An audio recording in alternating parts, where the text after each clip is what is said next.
ধুর, বৈশাখের বৃষ্টির কি আর খেদে কোনো কাজ নেই। চকচকে নীল আকাশের মধ্যে অমন ঘন কালো মেঘ জমতে হবে, সেই মেঘ আবার ঝুমঝুমে বৃষ্টি হয়ে নামতে হবে।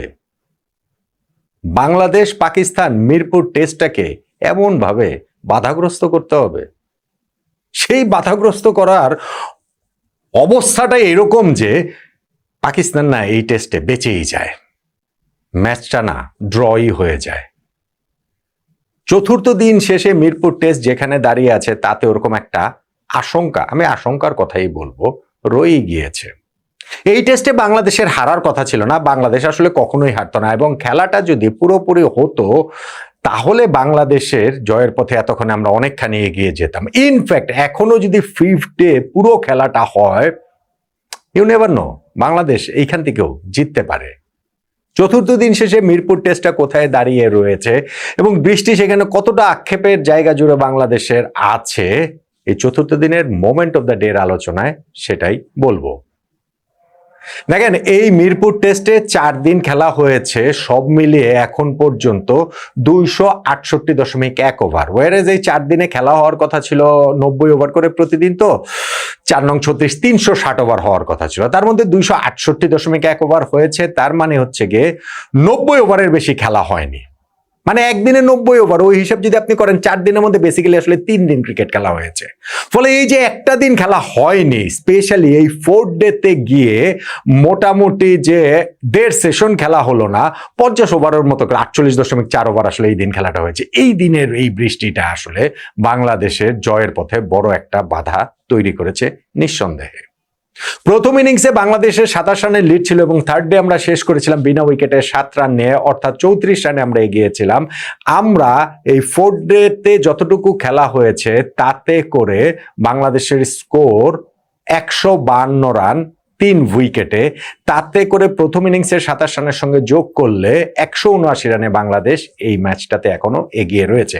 আপনি যদি নর্মাল হিসাব ধরেন যে টেস্টে 4 দিন চলে গিয়েছে, সেকেন্ড ইনিংসেও বাংলাদেশের এখনো ডিক্লেয়ার করার মতো একটা অবস্থানে, ম্যাচটা তো ড্র হবে, ম্যাচটা তো ড্র হতেই পারে এবং সেই ক্ষেত্রে পাকিস্তান বৃষ্টিকে ধন্যবাদ দিতেই পারে, কিন্তু এখনো ম্যাচের রেজাল্ট বাংলাদেশ আসলে ফোর্স করতে পারে। কিভাবে আসলে সেই জিনিসটা পারে?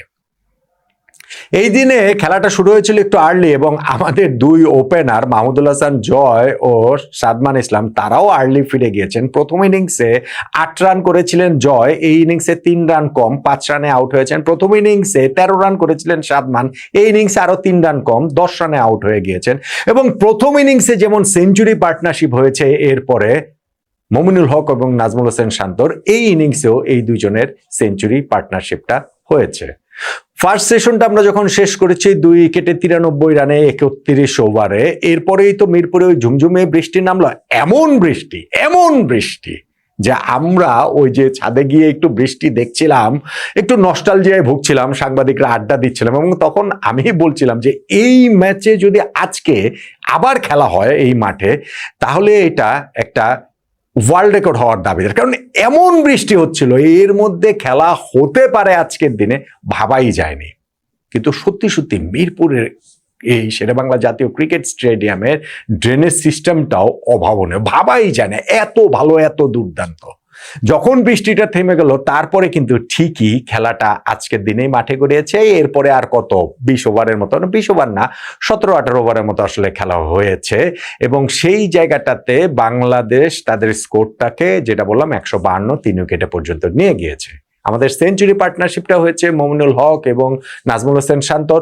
মমিনুল হক আরো একটা 50 তিনি করলেন, এই জায়গাটাতে অবশ্য তিনি 2 বার লাইফ পেয়েছিলেন, সেই সুযোগটা কাজে লাগিয়েছেন, কিন্তু আরো একবার তিনি সেঞ্চুরির আগে আউট হয়ে গেলেন। এই নিয়ে টানা 5টা টেস্ট ইনিংসে মমিনুল হকের 50 হলো, কিন্তু সেঞ্চুরিটা হলো না। একটু কনসার্নিং হয়ে যাচ্ছে ব্যাপারটা, মানে এই ইনিংসে সেঞ্চুরি করতে হবে আমি সেটা বলছি না, কিন্তু টানা 5টা ইনিংসে টেস্টে যখন আপনি 50+ স্কোর করে আউট হয়ে যাবেন এবং এই ইনিংসে তার 2টা লাইফ ছিল, ওইটা আসলে একটুখানি কনসার্নের।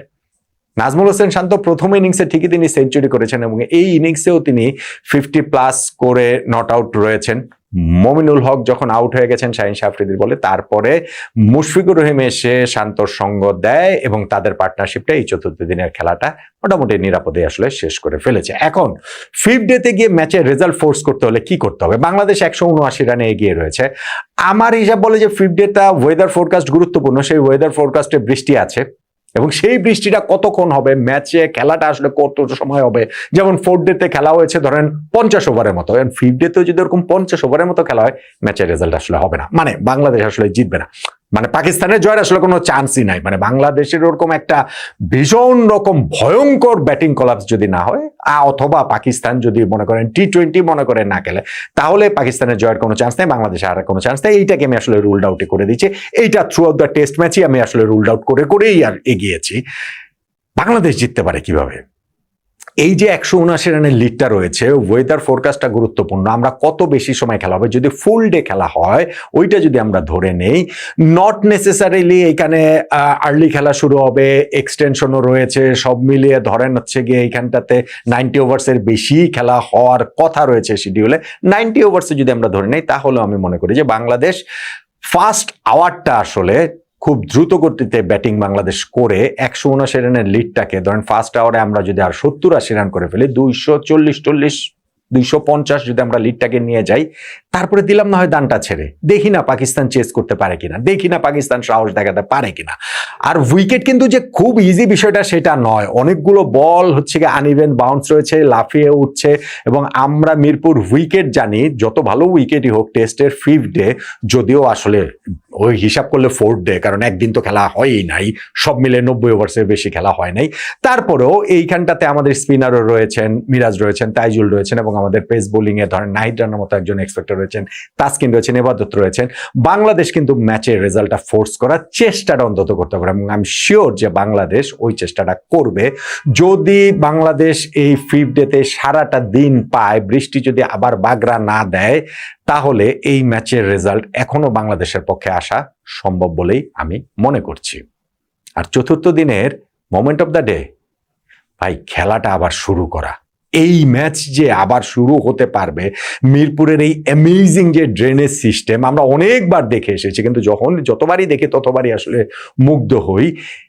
এই মানে ভীষণ রকম মুষলধারে বৃষ্টি হবার পরেও এই আজকের দিনে যে খেলা শুরু করাটা সম্ভব হলো, সেটা কি আমার কাছে, যেটা আসলে অসম্ভব বলে মনে হচ্ছিল ওই বৃষ্টির সময়, ওই আবার খেলা শুরু করাটাকেই আমার কাছে মোমেন্ট অফ দ্য ডে মনে হচ্ছে। আপনি কি একমত কিনা, এবং আপনি কি মনে করেন কিনা যে ফিফথ ডেতে বাংলাদেশের আরো সাহসী হওয়া উচিত? এই সেকেন্ড ইনিংসে যেমন আমরা রান রেট আমাদের মাত্র 3, এই জায়গাটাতে আরো একটু প্রোঅ্যাক্টিভ ব্যাটিং করা উচিত। ফিফথ ডের ফার্স্ট আওয়ারটাতে অ্যাটলিস্ট আমরা যদি আরো 50-60 রানও যোগ করতে পারি, সেই ক্ষেত্রে ম্যাচের রেজাল্ট ফোর্স করার দিকে বাংলাদেশ এগোবে। বাংলাদেশ কি সেটা করতে পারবে কিনা, নাকি মিরপুর টেস্টে পাকিস্তানকে বৃষ্টি বাঁচিয়ে দেবে? কোনটা হবে?